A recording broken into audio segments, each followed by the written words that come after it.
Teď, když jsme se bavili o těch pracích, tak co bys ty aktuálně actually dělal, kdybys nedělal YouTube? Teď, kdybys mohl si vybrat, máš už nějaký zkušenosti? Teď mi to vypadne, OK.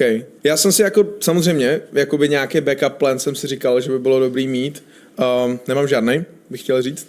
Ale... Protože to musí být, kámo. Přesně, kámo. 100% Není na plán červenou, B, nazdar. není plán B, Přesně. prostě ty vole musíš grindit, musíš jet. Ale je pravda, že jako celá, jakoby ten space toho contentu, tvoření reklam, komunikace s firmama, online marketing, jako jsem v tom vlastně denně, jo, v tomhle jakoby spaceu. Takže asi bych jako zkoušel cestu tam.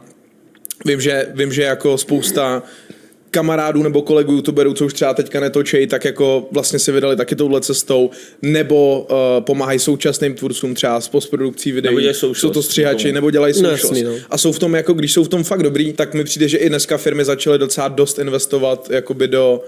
Myslím si, že už dneska jako i Gen Z, jako poptávka po Gen Z, social manažerech docela je, protože lidi už firmy si už konečně uvědomili, že když ti bude socky spravovat nějaký 40, takže prostě nemusí to mít třeba tak nakoukaný jako člověk, co prostě u těch reelů fakt sedí celý den. Takže jako na ty socky je to jako asi dobrý. A jinak z tohohle spaceu úplně pryč, tyjo, tak to nevím. Jako. Ano, stejně jako